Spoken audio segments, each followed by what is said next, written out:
Assalamualaikum warahmatullahi wabarakatuh. Ya, Alhamdulillah rabbil alamin wa bihi nasta'in wa ala umuri dunya wadin. Wassalatu wassalamu ala asrofil anbiya'i wal mursalin wa ala alihi wa sahbihi wasallim.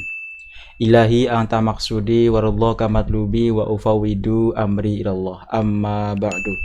Pertama-tama yang saya panjatkan puja serta syukur kita terhadap Allah Subhanahu wa taala yang mana telah memberi kita beribu-ribu nikmat gitu kan, sehingga kita bisa bertatap muka ya walaupun hanya melewat video gitu kan. Ya gitulah. Sholawat serta salam marilah kita curah limpahkan kepada baginda kita Rasulullah Muhammad Sallallahu Alaihi Wasallam yang mana telah membawa ajaran syariat Islamnya dari zaman jahiliyah sampai zaman yang penuh dengan teknologi ini gitu kan. Yang terhormat kepada Bapak dosen ya Bapak Noval Maliki SPD gitu kan. Yang mana Pak Noval ini selalu membimbing kita gitu kan untuk belajar membuat tugas seperti Microsoft Word ataupun PPT, PowerPoint dan juga video untuk mempresentasikan sebuah makalah gitu kan. Ya Pak Nopal juga selaku dosen pengampu mata kuliah TPKI gitu kan. Oke, langsung saja ya di sini saya akan menjelaskan gitu kan makalah tentang mata kuliah TPKI yang dengan tema itu mahasiswa memahami teknik pengutipan yang baik dan benar dalam KTI gitu kan. Oke, dan di sini saya akan menyebutkan dulu ya teman-teman saya yang satu kelompok dengan saya. Yang pertama yaitu saya sendiri, dan yang kedua Mukhlis, yang ketiga Sarah Aulia, dan yang keempat Siti Nur Aziza. Oke ya, kita jangan menunggu lama, kita langsung saja ke pembahasannya gitu kan. Oke, kita di sini langsung saja ke pengutipan gitu kan. Yang pertama kita kutipan gitu kan. Kutipan menurut Bernardus, kutipan adalah gagasan ide, pendapat yang diambil dari berbagai sumber. Proses pengambilan gagasan itu tersebut mengutip gitu kan. Gagasan itu bisa diambil dari kamus, ensiklopedi, laporan, buku majalah dan juga lain-lain sebagainya gitu kan. Terus ada lagi menurut Westi, ya, kutipan adalah ambil alihan konsep atau pendapat orang lain sebagaimana penulis dalam karya tulisannya kata demi kata. Kutipan di samping dimaksudkan sebagai penguat atau pendukung bahasa, juga dapat berfungsi sebagai upaya penekanan arti penting dari apa yang dikemukakan oleh penulis yang menulis pengutip tersebut ya seperti pengarang novel ataupun majalah dan sebagainya ya. Terus juga ada lagi menurut Kamus Besar Bahasa Indonesia KBBI ya, bukan KKBI gitu. Kita KBBI bahwasanya gini ya, kata menurut dari KBBI, mengutip adalah mengambil perkataan atau kalimat ya dari buku atau yang lainnya gitu kan. Mengutip itu berbeda dengan plagiat ya, artinya plagiat itu meniru gitu kan, ngeklaim lah, klaim hak cipta, seperti itulah kurang lebih. Adalah mengabul karangan-karangan atau pendapat orang lain dan menjadikannya seolah-olah karangan atau pendapat sendiri. Nah itu seperti plagiatisme ya. Intinya kita mengklaim hasil karya dari orang lain, itu kita klaim menjadi milik hak kita gitu. Nah itu namanya apa yang dinamakan plagiat.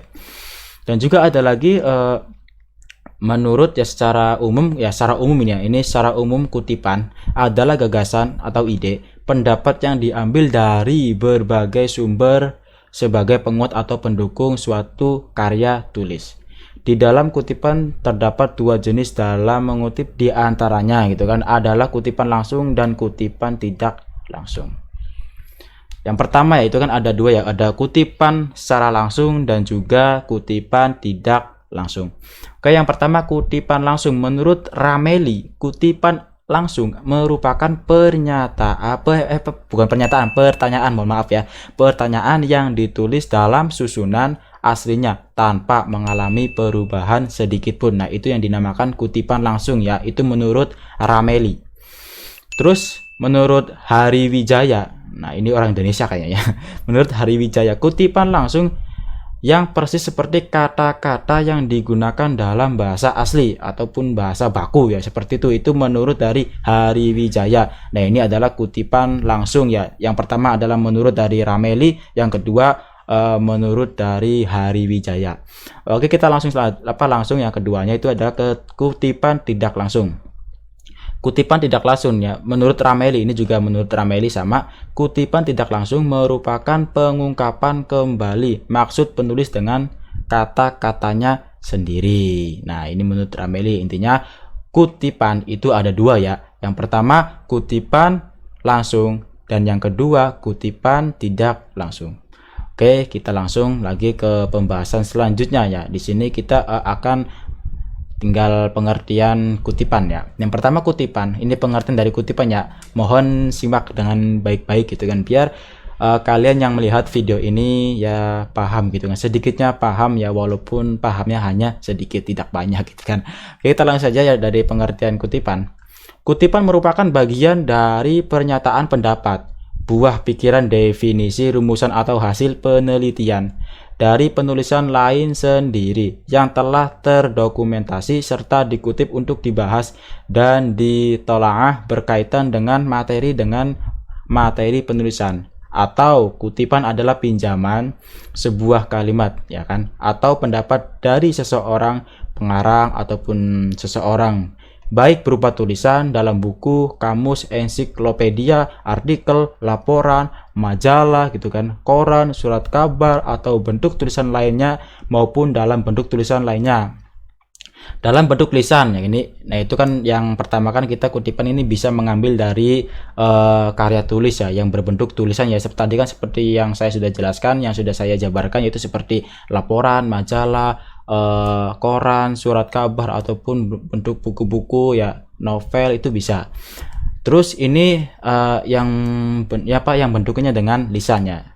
Ini contohnya lisan ya, seperti media elektronik seperti TV, radio, internet dan lain sebagainya. Nah, ini yang berbentuk lisan gitu kan. Yang lisan ini ya seperti ya kalian ini mengutip dari perkataan dari video saya. Nah, ini masuknya secara bentuk lisan gitu kan. Kalau secara bentuk tulisannya tadi ya yang sudah saya bahas. Terus bahan-bahan yang dimaksud dalam sebagai kutipan adalah bahan yang tidak atau belum menjadi pengetahuan umum ya kan, hasil-hasil penelitian terbaru dan pendapat-pendapat seseorang yang tidak atau belum menjadi pendapat umum. Jadi pendapat pribadi tidak perlu dimasukkan sebagai kutipan. Dalam mengutip kita harus menyebutkan sumbernya. Hal yang dimaksud sebagai pernyataan penghormatan kepada orang yang pendapat yang didapat salah ya, mohon maaf ya. Intinya kita sebagai penghormatan kepada pengarang dari buku tersebut gitu kan, bahwa kita mengutip dari buku si A gitu, seperti itu ya. Dan sebagai pembuktian akan kebenaran kutipan tersebut itu kan, biar kita juga menghormati seorang karyanya atau seorang pengarangnya, dan juga kita bisa kutipan dari kata-kata tersebut itu bisa terbukti gitu kan, bahwa ini dari dari buku ini terbukti ya. Itu ya yang dimaksud kita mencantumkan ya, seperti daftar pustaka di akhir buku itu kan biasanya kan ada daftar pustaka ya. Itu adalah daftar pustaka yang pengarang buku si A ini membaca beberapa buku banyak dan dia mengutip dari buku-buku tersebut gitu kan. Yang biasanya kan di akhir buku itu kan ada daftar pustaka. Nah, itu adalah sebagai penghormatan kepada pengarangnya, yang ya sebagai penghormatan kepada si pengarangnya, pengarang novel, pengarang buku dan yang lainnya itu kan. Dan juga kita sebagai ya biar tidak dikatakan ngeklaim ya plagiatisme gitu kan, kita tidak bisa dikatakan itu ya, biar tidak bisa dikatakan plagiatisme atau mencuri lah secara gampangnya, secara gamblangnya ya. Lanjut, fungsi kutipan itu kan. Fungsi kutipan diantara yang pertama ya, untuk menunjang atau mendukung pendapat tersebut. Berarti kita menguatkan pendapat tersebut gitu kan, biar lebih kuat, biar lebih afdol, biar lebih maknyos gitu kan. Oke, yang kedua ya, sebagai landasan teori. Nah, kita juga berteori juga ada landasannya gitu kan. Kalau saya contoh misalkan berteori tapi tidak ada landasan, itu ya hanya omong kosong belaka gitu kan. Kayak yang ketiga, penguat pendapat penulis gitu kan. Contoh kita penulis ini menulis kata-kata ya bla bla bla bla, dan juga kita mengarang buku. Nah, kita mengambil kutipan tadi kata bla bla bla. Nah, kita menguat pendapat kata-kata dari bla bla bla tersebut gitu guys ya. Oke, lanjut ke yang keempat, ke penjelasan suatu uraian, ataupun yang lebih jelasnya ya diuraikan gitu biar lebih jelas dijabarkan lagi gitu kan. Terus yang keberapa? Yang kelima berarti ya. Yang kelima adalah bahan bukti untuk menunjang pendapat itu. Oke, yang keenam, menunjukkan kecermatan yang lebih akurat. Terus yang ketujuh, memudahkan penilaian penggunaan sumber dana. Terus yang ketujuh, yang berapa ya? Lupa ya guys. Kita langsung saja yang selanjutnya, mencegah pengulangan penulisan data pustaka. Terus meningkatkan estetika penulisan. Terus yang terakhir, memudahkan peninjauan kembali, penggunaan referensi, dan memudahkan penyuntingan naskah yang terkait dengan data pustaka. Oke, lanjut. Nah, kita lanjut lagi, prinsip-prinsip mengutip ya. Prinsip-prinsip mengutip. Dalam mengutip kita harus menyebutkan sumbernya. Hal itu dimaksudkan sebagai pernyataan penghormatan ya guys ya, kepada orang yang pendapatnya dikutip, dan sebagai pembuktian gitu kan akan kebenaran kutipan tersebut. Ada beberapa prinsip yang harus diterapkan dalam mengutip ya. Itu prinsip-prinsipnya totalnya itu ada 7 ya guys. Oke, prinsip yang pertama guys. Yang pertama, penulis jangan terlalu banyak mengutip sehingga tulisan yang disusun menjadi suatu himpunan kutipan. Ingat, mengutip hanya menjadi bukti penunjang pendapat penulis ya. Maksudnya kita mengutip dari buku si A gitu kan, kita jangan mengutip semuanya gitu guys. Kita hanya mengutip dari kata-kata penting, intinya kata-kata yang sakral gitu kan. Kita mengutip dari kata-kata tersebut gitu kan. Kita tidak harus mengutip langsung banyak gitu. Itu bukan namanya mengutip, itu namanya kutipan. Ingat gitu kan. Himpunan kutipan namanya itu, kutipannya banyak gitu kan. Ya bisa katakan ntar plagiatisme gitu. Ini bukunya hasil niru gitu kan. Oke, yang kedua ya, kita lanjut kedua. Prinsip-prinsip dari kutipan ya guys ya, jangan lupa. Yang kedua, kutipan dianggap benar jika penulis menunjukkan tempat atau asal kutipan, sehingga pembaca dapat mencocokkan kutipan dengan sumber aslinya. Nah, seperti itu ya. Kita juga harus menunjukkan asal bahwasanya kita ini mengutip dari buku ini gitu kan, bahwa ketika kita buku kita terjual gitu, dan dibaca oleh orang lain, nah pasti orang lain ini mencari kutipan yang kita ambil dari buku tersebut gitu guys, biar si pembaca ini biar gampang mencari buku aslinya gitu kan yang kita kutip gitu. Oke, paham ya? Ya, sebelum saya lanjut, saya mohon maaf gitu kan bila ini berbicaranya cringe ataupun garing gitu kan ya, mohon maaf sekali. Kita lanjut ke yang ketiga ya, prinsip-prinsip mengutip itu yang ketiga.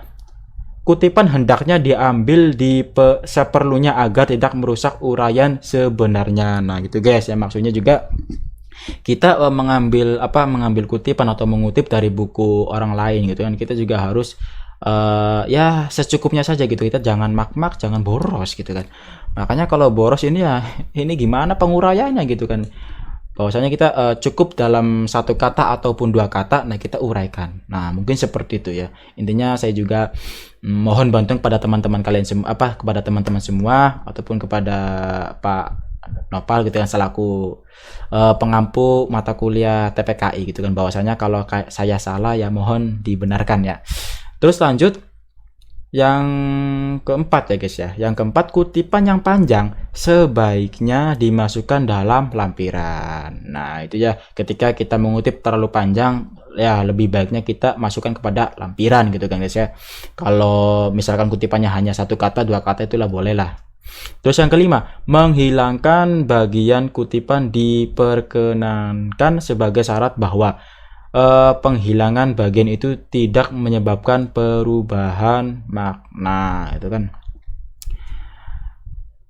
Contoh kita mengambil kutipan, nah kita boleh membuang kutipan tersebut gitu kan. Karena apa? Yaitu dengan catatan bila ketika kita mengambil contoh dua kutipan ya guys ya, dua kalimat kutipan kita mengambil gitu kan dua kalimat kutipan. Nah, kutipan yang kalimat yang kedua ini bisa merusak makna ataupun ya menyebabkan perubahan makna. Nah, kita bisa boleh dibuang gitu guys. Kita hanya bisa pakai satu kutipan saja itu boleh ya, karena yang ditakutkan, yang dikhawatirkan ketika kita memakai dua kutipan, ya intinya dua kalimat gitu kan. Yang kalimat yang kedua ini bisa merusak makna ataupun ya makna dari kata tersebut, ya kita boleh hanya bisa dari kutipan kalimat yang pertama gitu guys. Ya, paham ya? Santai, jangan tegang ya. Kalau sama saya santai aja gitu kan, jangan tegang. Kita langsung saja yang ke-6 ya. Prinsip-prinsip kutipan yang ke-6. Pada kutipan langsung, penulis tidak boleh mengubah apapun, dan andaikan penulis tidak menyetujuinya apa yang dikutipkan atau menemukan kesalahan, ia dapat memberi tanda titik-titik ya atau SIC berasal dari kata lain Latin sicut ya, yang berarti dengan demikian gitu kan. Jadi seperti itu ya. Kita juga misalkan pada kutipan penulis itu ada yang kesalahan, kita juga bisa memberi tanda seperti titik-titik ataupun SIC. Nah ya, kalau yang tidak tahu SIC kepanjangan, SIC itu kepanjangan yaitu dari kata Latin ya, sicut, yang berarti dengan demikian gitu kan. SIC dari bahasa Latin ketika disambungkan lagi, ketika bahasa Latinnya itu adalah sicut ya, tulisannya SICCUT, sicut gitu kan, sicut ya, mungkin dibacanya seperti itu, yang artinya dengan demikian. Itu ya arti dari sicut ya guys ya. Oke, kita langsung lagi melanjutkan yang ke-7 ya, prinsip yang ke-7 atau prinsip yang terakhir guys. Pengutipan tidak boleh mengadakan perubahan, baik kata-katanya maupun tekniknya gitu kan. Bila penulisan terpaksa harus membuat perubahan atau tambahan, maka kata-kata tambahan itu harus dicetak lain, tebal, miring kan, seperti itu kan. Makanya kan kita kan sering menemukan apabila kita membaca buku itu kan kadang-kadang kan ada tulisan yang tebal ataupun yang miring. Nah itu bisa dikatakan itu si pengarang tersebut tuh mengutip dari buku lain gitu guys ya. Mungkin kalian paham ya, semoga kalian paham lah intinya. Kalau nggak paham silahkan komentar aja di bawah gitu, tulis komentar di kolom komentar sebanyak-banyaknya ya, sebanyak-banyaknya gitu guys ya. Pasti saya akan membalas komentar-komentar kalian gitu kan, dengan segala hormat ya, seperti itulah ya. Nah ini adalah yang tadi saya bahas, adalah prinsip-prinsip dari mengutip ya guys, yaitu prinsip-prinsip mengutip itu ada 7 ya, totalnya itu ada 7. Oke, karena pembahasannya sudah selesai ya, jangan lama-lama ya. Kalau lama-lama yang ditakutkan mungkin kalian itu pada suka kepada saya. Iya, santai ya, ini hanya intermezzo ya. Ketika kita berbicara ataupun ya berdiskusi, kita harus ada intermezzo gitu kan, di dalam sebuah diskusi, di dalam sebuah, ketika kita menerangkan itu ada intermezzo, kita harus ketawa gitu kan, jangan tegang, jangan serius mulu, ntar otaknya jeblok gitu kan.